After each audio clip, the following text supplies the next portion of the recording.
So I figured I would take you guys on a studio tour because I have not done that since we moved into this house. And that's going to be about 2 years from now. 2 years from now, 2 years ago. 2 years ago, we moved into this house and I had this whole space. It's really a converted garage. It's not only barely converted at this point, but this summer, this spring, I hope to do more if we're allowed to leave the house. And so I figured with the corona doing all the things that it's doing and making everybody work from home, maybe people would be interested in seeing what I do to work from home.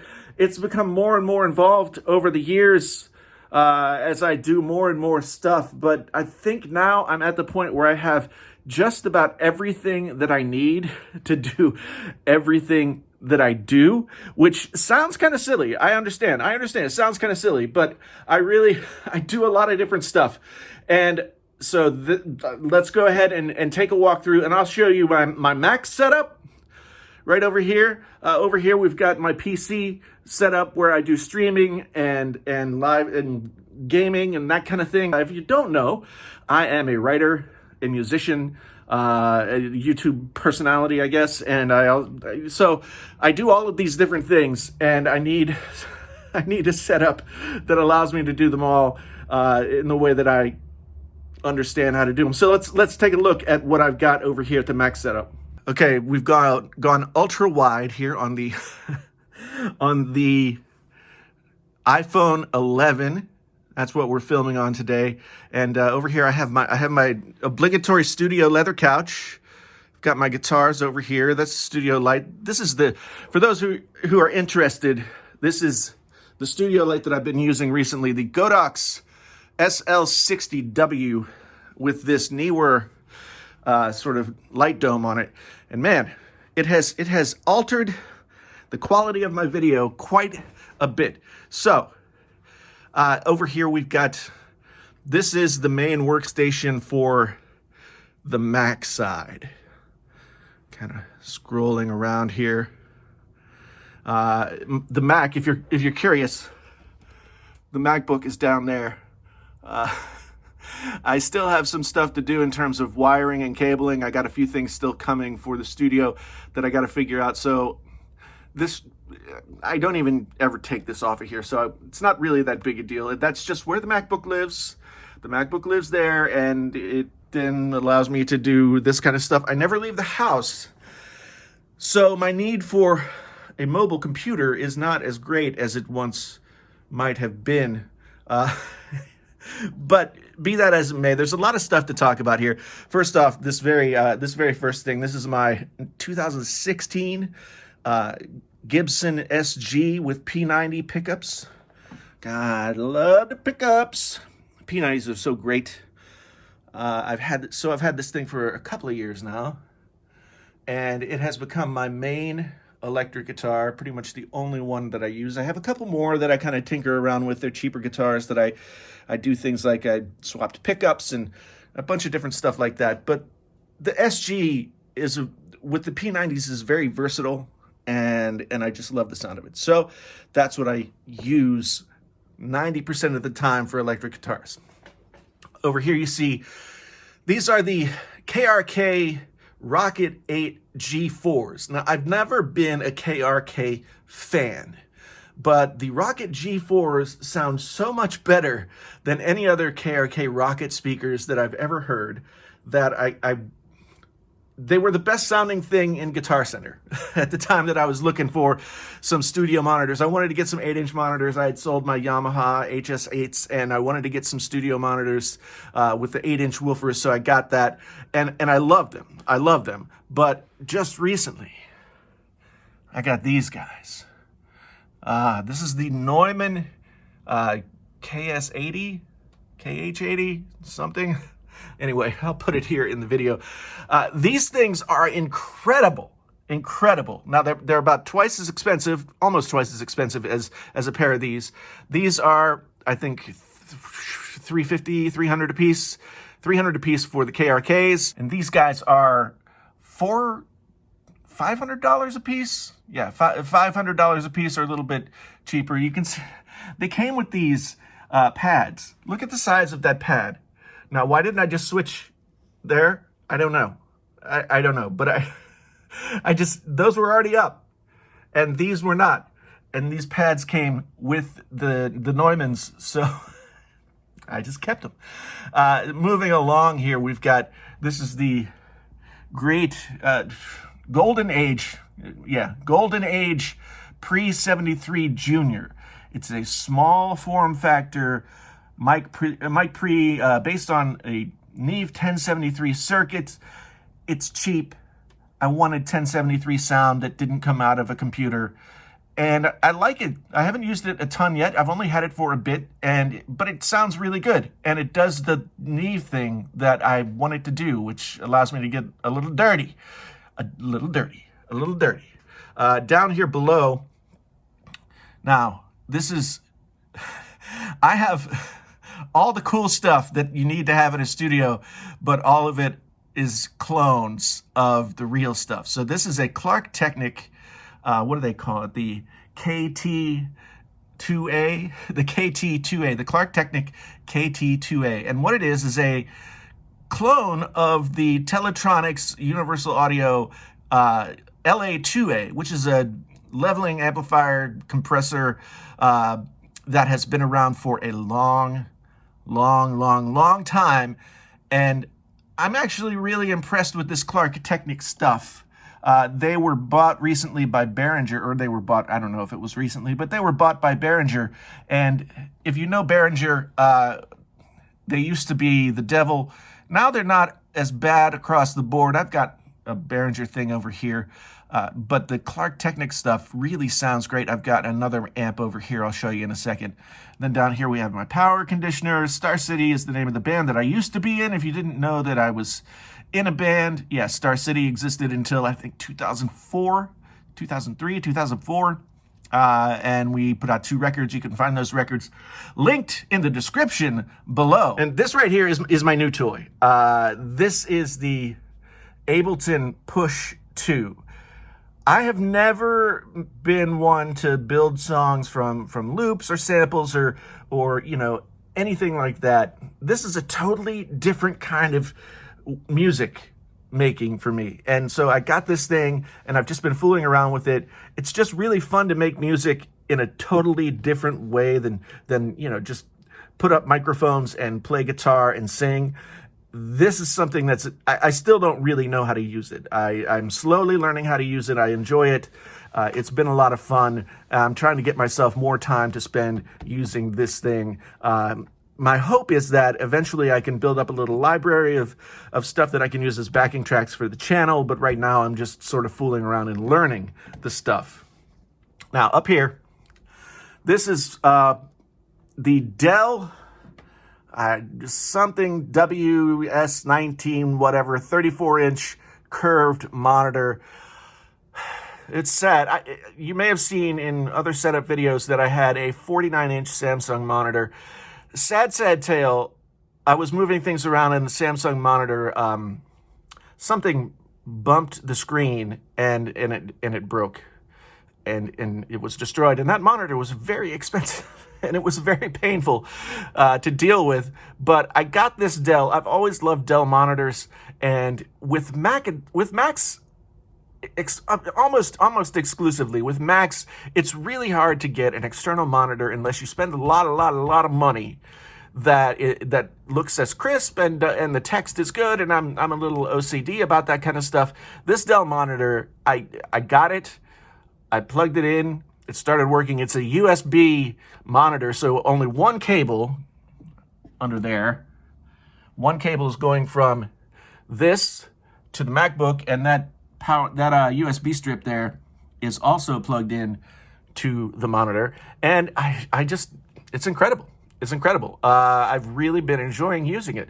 It was expensive. Links to everything that I'm talking about down in the description below. They will be, of course, affiliate links, which help me out with the channel. And in this time of, well, you know, how are we all going to make money? Anything that you could do would be awesome. This Dell 34-inch I've been impressed. I haven't adjusted the color. I haven't adjusted anything. It's just been really incredible. And I put a Logitech C920 up there. I don't know if I'll ever use it because I hate the way it looks, but it's there. And then above that on the wall, you can see my 100,000 subscriber YouTube plaque, and then some different acoustic treatments. I have acoustic treatments kind of hidden around the room all over the place. You see one down there, and then there's some behind the curtains. The curtains are just kind of like a means to an end at this point. I don't want any natural light in this space. So that's what that's all about. I've got a lot of acoustic treatment in here, but most of it's hidden. The only things that you really see are those two black pieces and the foam. So there's that. Let's go down here. This is an ancient piece now, but really still a very good one. This is the Avid 11 rack. It is a guitar processor, guitar amp modeler, whatever. Very full featured. It's an interface all by itself. I just got it because I wanted to have something that I could turn knobs on instead of going in software and tweaking knobs on a plugin. So I got this. I haven't used it a ton. It's really deep and full featured, and I just haven't got into it and tweaked it the way that I want to.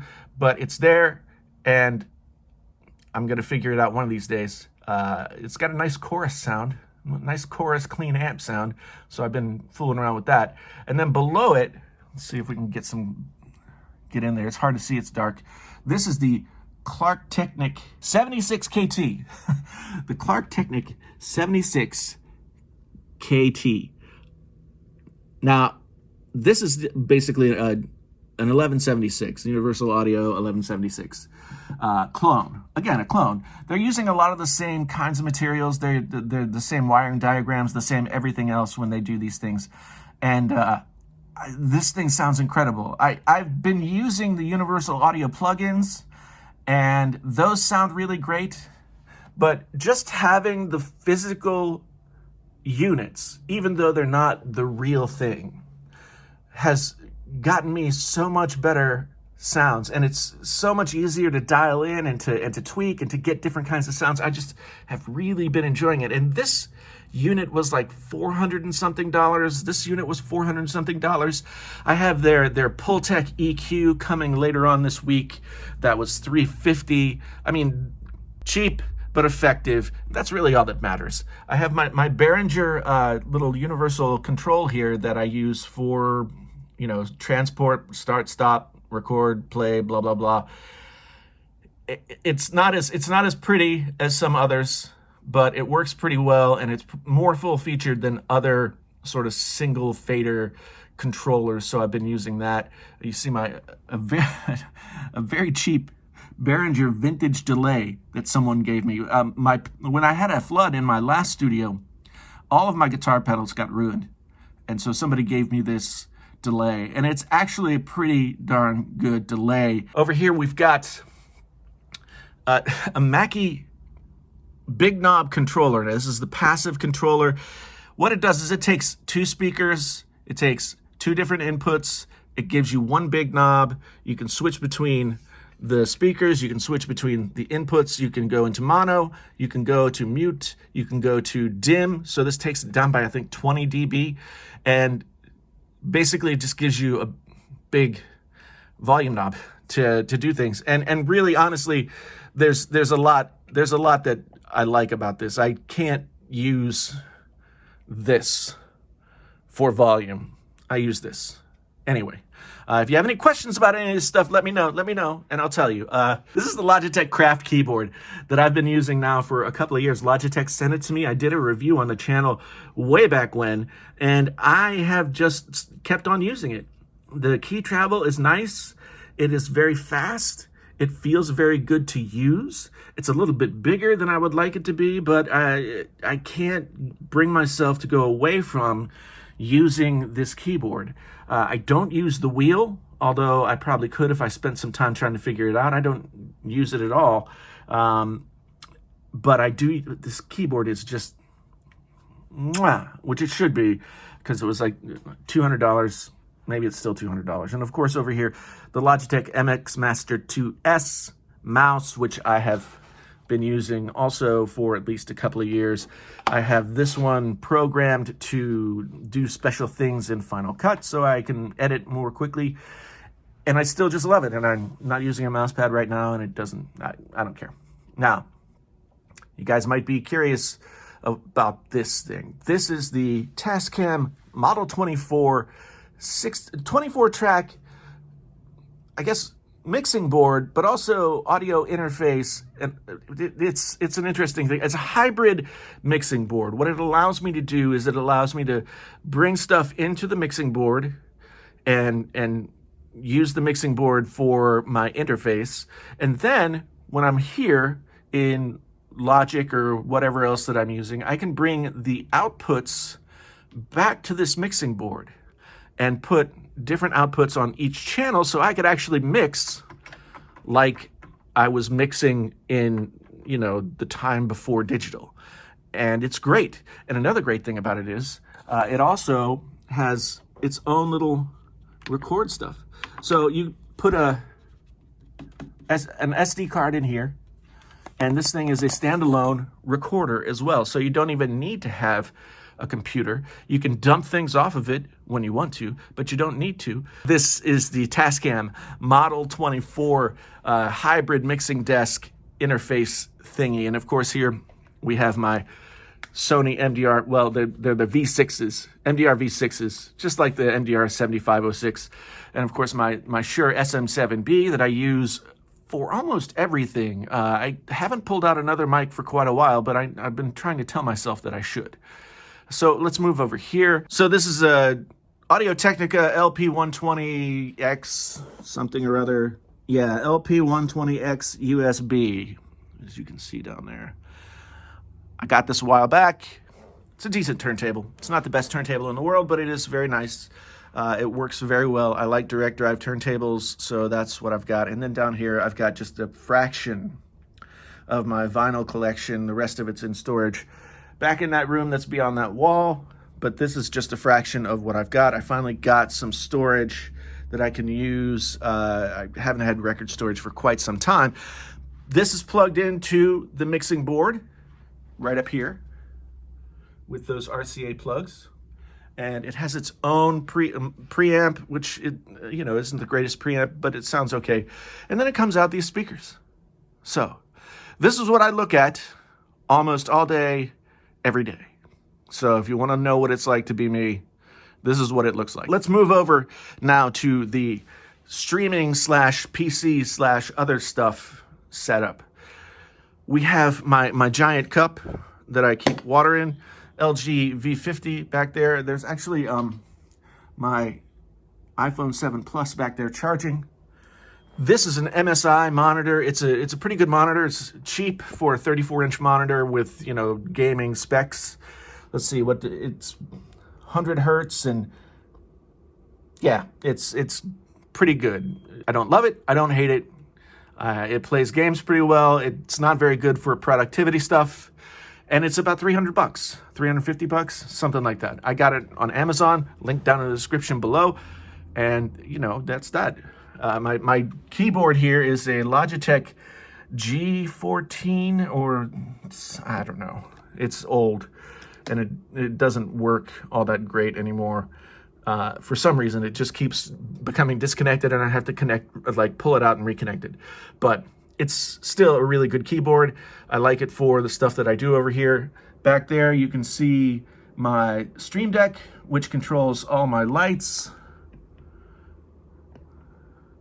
And this light, my Elgato key light, is what's up there, along with my Sony A5100, which is what I use for all of my streaming. So if this is really great for streaming. If you want to get this plus a cam link, this is probably the best streaming setup that I've had. So I really like this setup. Over here, I've got my Rode Procaster microphone that Rode sent me. I love this mic. It's a really great podcasting mic and live streaming mic. And I've been using it now for quite some time, and I really like it. And then over here's my PC. We've got 64 gigabytes of RAM, an i7 9700K, and a MSI 2080 Ti in here. So this thing is beastly, and I don't really put it through its paces at all. I built it, and it's in a Fractal Design Meshify C case, which is hard to see, but there up there is my PlayStation stuff. So we have the Astro TR or CR40 controller, and my SteelSeries Pro Arctis Pro wired game DAC thingies, which right there's the connection. Over here, we have the Rodecaster Pro. See, it's really hard to think of how to say these things. This is what I use for live streaming. It's how I get the quacks and all that kind of stuff. It's how I do the music for the podcast and all those sorts of things. And it brings in all that stuff and does the things that it needs to do. It's got a giant record button that I always forget to hit when we're doing the podcast. This desk I got off Amazon for $99. It's thin and it's small. In terms of like, it doesn't have a lot of depth to it, which is perfect for this setup. Over here, this is a 46-inch sort of studio desk that I got, and I'll link it down below. I really like it. I wish it was black. It's not. It matches the mixing board though, so there's that. Over here, we've got my camera setup. This is the Sony a6400 with a 16 millimeter f1.4 wide-angle lens on it. This is what I've been using for probably over a year for all of my videos right now. And then down here is the Deity shotgun mic, which I can't remember the model number of. But I've been using that recently instead of using mics on boom arms and that kind of thing, and it's been doing a pretty good job. It's a really, really good mic, and the folks over at Deity sent it to me to use, and I've been using it on and off for a long time now. I really, really like it. My PlayStation is down here. I'll show you from the backside. It's on this little shelving unit, and so I just keep it. It keeps it off the desk. Okay. So here is my Secret Labs Titan chair, black on black, some suede. I did a review. I did a put together opening, sort of quasi review on this thing when I got it. Secret Labs sent it over to me, and oh my God, that's probably been over a year ago. This chair is still like brand new. I weigh over 200 pounds, people. I weigh over 200 pounds. This chair is the only gaming chair that I've ever used that didn't start to creak and clank and all other kinds of things. It's incredible. It's incredible, and it's very comfortable. It's a little bit larger than other gaming chairs, so it's a little bit more comfortable to sit in that way. But yeah, the Secret Labs Titan, it's a really good chair. I just roll back and forth from one space to the next. That's what I do. Yeah, if you're looking for a great gaming chair that's actually really comfortable, I'm 48 years old. If I can sit in this thing and be comfortable, then most everybody else can too. So really great chair. Kind of expensive, but worth it. Over here, guitars, Martin D15, a couple of Squier Stratocaster, a few Squier Fender guitars, Stratocaster, a Bronco bass, and a Telecaster by Squier that I have modified in some different ways. If you want me to do videos about any of this stuff, let me know down in the comments below. I would be happy to do that. It's a lot of stuff. It's hard to take in. It's hard for me to explain how it all works together, but it does work together quite well. This is probably the best setup that I've had in terms of usability and everything else than I've had maybe ever, because it has everything that I need all in one sort of semicircle. So If you have any questions about this stuff, please do let me know down in the comments. As I said, everything here that I can think of will be down in the description below, and you can check those things out. Otherwise, yeah. That's the studio. I do have another studio upstairs that is just sort of like a secondary studio that I use for writing. I've been writing on my iPad recently, my iPad Pro 12.9 inch. If you want to know what I do for writing or how I write or like what my process is or any of those things, I'll be happy to tell you about that too. I'm going to try and expand the things that I talk about on this channel out to a lot of different stuff. And so this is maybe a step in that direction, but people have been curious about what is going on in my setup. And this is what it is. This is what's going on in my setup. If you have any questions, let me know down in the comments. I really do appreciate you guys being here. It's, yeah. So this is the land of Jason. This is where I spend really all of my time. So please feel free to come hang out with me on the podcast nights or any other time. And yeah, until that next time, I'm out.